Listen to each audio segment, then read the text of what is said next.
มามาเล่าประสบการณ์การเกิดลูกกันแม่ใดที่ว่าเกิดเองเม่นรวมกันเลยว่าหลังเกิดผู้ใดมีอาการแบบใดอันนี้แม่เป้าผ่านมาแบบจนลูกพุล่า7 ปี6 ปี7 ปีแหละความเจ็บปวดนั้นยังจื้อบ่เคยลืมคือซึ่งเกิดเองทั้ง3คนแล้วแต่ละคนลูกแม่เป้าจะแปลกอย่างหนึ่งแต่ละคนทั้ง3คนน่ะเจ็บเวลาเดียวกันทุกคนคือ12 โมงกลางคืนมันบ่แม่นว่าเฮาเจ็บจู๊ดมาบัดเดียวนะมันจะเป็นว่าอาการเฮารู้สึกว่าเริ่มแรกมีน้ำออกมีน้ำค่ำออกตรงพูดทำอิฐนี่ตรงได้เป็นขุเลยนะน้ำหั่นน่ะ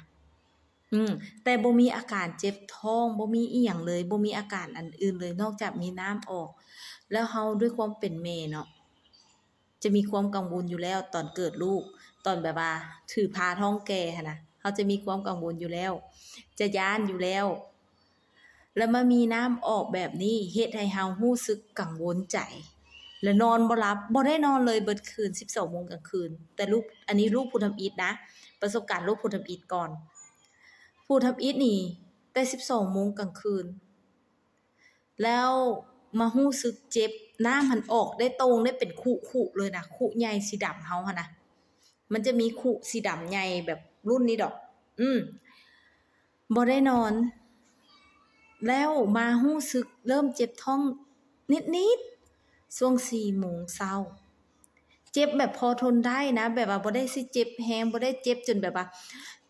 แบบคือมันสิแบบใจขาดมันบ่ได้เจ็บขนาดนั้นแต่รู้สึกว่าเหมือนมดลูกเฮามันปั้นเหมือนเฮาเจ็บท้องประจำเดือนประมาณระยะที่1ที่2แค่นี้พอทนได้ก็ตัวเองก็เข้าไปอาบน้ำซาหัวอิหยังเรียบร้อยแล้วล่ะก็ปลุกผัวเพราะว่าเครื่องที่ว่าสิเอาไปเกิดลูกแม่เป้าจะเตรียมใส่กะตาไว้เรียบร้อยล่ะบ่ได้ว่ามาถือฮีดของผู้เฒ่าเพิ่นว่าห้ามซื้อนั่นซื้อนี่เก็บเมียนนะแม่เป้าทยอยซื้อไว้แต่ตอนช่วง4-5 เดือนตั้งแต่เริ่มรู้สึกว่ามีลูกนะแต่ว่าตอนรู้สึกว่ามีลูกเฮาจะซื้อแต่สิ่งจำเป็นของเฮาแต่ส่วนของลูกเฮาจะต้องรอให้เอโกก่อนแล้วค่อยซื้อเพราะว่าสิได้รู้ว่าเพศผู้หญิงหรือผู้ชายเฮาสิได้รู้ซื้อสีหมอนซื้อสีผ้าปูซื้อสีสุดซื้อเครื่องลูกได้ถูกจะซื้อเก็บเมียนตั้งแต่เอโกได้รู้ว่าลูกผู้หญิงผู้ชายจะทยอยซื้อเก็บบ่แม่นว่าสิซื้อโปะบัดเดียวนะการซื้อโปะบัดเดียวคือเงินเฮามันจะเบิดแล้วเฮาตกใจแต่จะค่อยๆทยอยซื้อเก็บเมียนแล้วก็มาซักมเดือนเกิดช่วงเดือนของเดือนเข้าเดือนที่8ที่9แม่เป้าก็เอามาซักแล้วก็แบบว่าพับใส่กะตาไว้เตรียมพร้อมเลยทั้งเครื่องแม่เครื่องลูกเตรียมพร้อมไว้เลยเพราะว่าเฮาบ่ฮู้ว่าจะเกิดมาตอนใดจะเจ็บท้องมาตอนใดแล้วมาเข้าต่อผู้ที่2ผู้ทำอิฐนี่น่ะเป็นอิหยังที่เจ็บโคตรทรมานที่สุดเลยเพราะว่า1เฮาบ่ฮู้ว่าอาการเจ็บมันระยะใดที่มันจะเกิดเฮาเจ็บน้อยหนึ่งแบบเจ็บส่ำแบบว่ามดลูกบีบรัดโตเหมือนช่วงเจ็บประจำเดือนแต่เจ็บแรงประมาณ2เท่า3เท่านี่นะเฮาก็คือเจ็บแบบใจสิขาดแล้ว4 โมงเช้าแม่เป้าปลุกให้ผัวพาไปห้องหมอไปห้องหมอก็ไปนั่งเจ็บกวดไปฮอดหมอเพิ่นก็จะกวดบ่นั้นแล่นประกันเพราะว่าแม่เป้าใช้ประกันของผัวเด้เนาะตอนเกิดสิไข้น้อยหนึ่งเวลาเฮาใช้ประกันเพราะว่ายาที่เฮาใช้ในตอนเกิดจะเป็นยาที่เฮาใช้จริงจะบ่มีการเขียนเพิ่มขึ้นมาแล้วมันก็จะช่วยในเรื่องค่าใช้จ่ายตอนเกิดเฮาได้ดีเลยผู้ใดที่ว่ามีประกันผัวเฮ็ดเวียกอยู่แนะนำให้ใช้ประกันผัวเนาะแล้วเวลาเจ็บบัดนี้เจ็บนี่เจ็บแท้เจ็บว่าแล้วเวลาเฮาไปนั่งห้องหมอเข้าใจบ่เฮานี่นะไปคือแม่เป้านี่จะไปแต่4 โมงฮอดห้องหมอก็ประมาณ5 โมงเนาะ5 โมงนี่นั่งเจ็บอยู่หั่นเห็นผู้ใดแล่นเจ็บๆๆมาแม่คนอื่นที่ถือพาน่ะเจ็บๆๆมาและแป๊บหนึ่งแล่นเข้าห้องเกิดแป๊บหนึ่งแวกออกมาแล้วอ้าวบัดมานั่งแนมเบิ่งตัวเองคือยังเจ็บอยู่คือยังบ่เกิดแล้วก็จะมีผู้เฒ่าอยู่อ้อมข้างหั้นแบบผู้ที่เพิ่นแบบพาคนไปเกิดแล้วก็ผู้ที่เพิ่นเกิดมาก่อนเพิ่นก็จะแนะนำตอนนั้นตัวเองเป็นแม่หัวสาวหาก็20ปลายแก่ๆ26 27เนาะก็ยังบ่มีประสบการณ์และ เบิ่งคือแบบว่ายังน้อยอยู่หั่นนะหมอก็สิแบบว่าบ่นั่นตัวเองปานใดบ่ได้แนะนำอิหยังหลายปานใดแล้วบวกตอนแม่เป้าไปเกิดลูกผู้ทำอิฐนี่นะคนเจ็บหลายแท้หลายว่าคนเกิดนี่นะจนแบบว่าบ่มีบ่อนฮอดสินอน จนได้แบบว่าเอาเตียงหมอหั่นน่ะเอาเตียงมาตอนหลังเกิดน่ะนะหลังเกิดแล้วนะเอาเตียงมาให้เฮามานอนอยู่กลางบ่อนที่บ้านนั่งท่าคิวเลยหั้นน่ะเกิดภูทับเบิกนี่คนหลายแท้หลายว่าแล้วผู้ใดที่พามาสังเกตบ่ผู้ใดที่มาเกิดน่ะนะแล้วเฮาผู้มาก่อนเฮาบ่ทันได้เข้าเกิดเฮายังเจ็บอยู่แต่ผู้มานำหลังแล้วเข้าไปแล้วออกมาแล้วเข้าไปแล้วออกมาแล้ว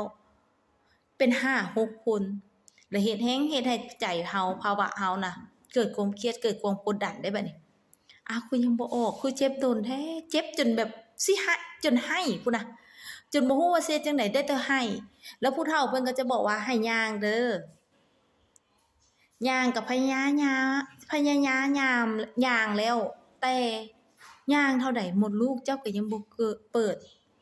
ตอนไปฮอดใหม่ๆหมอบอกว่ามดลูกเจ้าหากก็เปิด1เซนข้อยย่างไปย่างมาจนฮอด12โมงสวยมากวดมดลูกอีกบัดหนึ่งหากก็เปิด2เซนแบบไม่หยังมันเป็นอิหยังที่เปิดซ่าที่สุดเลยแล้วบวกกับความเฮาเจ็บกับเฮาคองว่าตอนใดสิออกอะนะมันแฮ่งโคตรทรมานแม่เป้าก็เจ็บไปจน4-5โมงมาเปิดอีกมากวดอีกว่าเปิดมาแล้ว5เซนโอ้5เซนข้อยเจ็บบ่ไหวแล้วข้อยเถียงหมอปาดเลยตอนนั้นแต่หมอบ่ยอมปาดให้บอกว่าลูกเจ้าน้อยไปชั่งน้ำหนักลูกเนาะหากมีลูกมีแต่2โลปลายแล้วก้นเจ้าใหญ่เจ้ามีโอกาสเกิดเองได้อยู่หมอว่าเด้ก็ให้เฮาทรมานกับความเจ็บนั่นแหละแต่ถามว่าย่างเที่ยวมาเบิ่งเฮาบ่ข้อยนั่งเจ็บอยู่นอกบ่อนนั่งท่าคนเจ็บบ่อนคนนั่งท่าคนเจ็บอยู่โซนนอกอะน่ะบ่แม่นว่าอยู่ในห้องเกิดไดเจ้าย่างเข้าไปห้องเกิดเฉพาะตอนเจ้าไปกวดท้องกวดมดลูกกวดช่องคลอดว่าเปิดจักเซนหลังจากนั้นเรียบร้อยเจ้าก็กลับออกมานั่งอยู่นอกนั่งท่าบ่อนคนท่าคิวนั่งเจ็บเจ้าอยู่ผู้เดียวนั่นแหละแล้วหลังจากนั้นเจ๋มันกระเริงหลับลูกหลังจากนั้นเจ็บจนฮอดเวลา6โมงแลงก็ยังบ่เกิดแต่ความเจ็บเพิ่มทวีคูณขึ้นจากมันรู้สึกเจ็บมาแบบทุก5นาที10นาทีจึงเจ็บมามันก็ทีเข้ามาเหลือ2นาทีเหลือ3นาทีแล้วเจ็บบึดหนึงล่ะขยับเข้ามาอีกประมาณ3แม่เป้าผู้ที่1นี่แม่เป้าจะบ่ได้จับนาทีเนาะเฮาบ่ฮู้เฮาบ่มีประสบการณ์แล้วมารู้สึกว่ามันเจ็บถี่ขึ้นหาหมอเที่ยงหมอปาดก็ยังบ่ให้ปาดเหมือนเดิมจ้ะ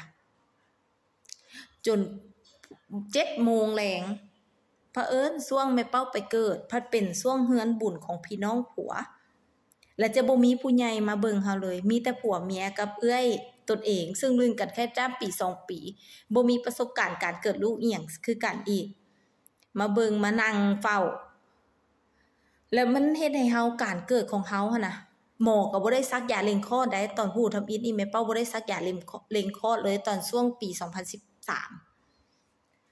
แล้วเฮ็ดให้เฮาน่ะรู้สึกว่าคองคอยแบบเจ็บจนสิตายแล้วแต่เจ้าคือบ่เบิ่งข่อยแหน่หมอแต่เฮาไปหาหมอคือหมอจะบอกว่าทุกคนเจ็บคือกันเบิดบ่แม่นมีแต่เจ้าคนเดียวเจ็บการเกิดลูกมันเป็นแบบนี้ได้รับคำตอบแบบนี้เฮาก็มานั่งทนเจ็บต่อวิธีใดที่เพิ่นบอกว่าผู้เฒ่าอยู่ที่มาหั้นนะเพิ่นว่าเฮ็ดแบบนี้จะเกิดไวเฮ็ดเบิดทั้งย่างทั้งนั่งทั้งฆ่าผีเสื้ออิหยังทุกอย่างเฮ็ดเบิดเพื่อตัวเองเกิดไว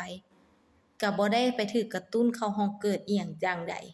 นั่งแต่4โมงเช้าไปฮอดห้องหมอ5โมงเช้าเนาะ5โมงเช้าจนฮอด7โมงแลงจนพี่น้องผัวมาเผอิญว่าพี่น้องผัวมาเพิ่นแล้วจากเฮือนบุญแล้วเพิ่นโฮกันมาเป็นแบบ7-8คนหั่นน่ะซึ่งเป็นผู้ใหญ่อิหยังแน่นะเพิ่นก็เลยล้มหมอถามหมอให้แล้วแม่เป้าจึงได้เข้าไปนอนท่าอยู่ห้องเกิดเข้าไปตอน7โมง7โมงปลายนี่แหละหมอก็กวดนั่นกวดนี่ให้จนมาระยะช่วง8โมงครึ่งหมอมาซักยาให้หลังจากซักยาให้ประมาณบ่ได้ใส่น้ำบ่ได้ใส่สะโลงหยังใดเดี๋ยวต่อ EP 2เด้อ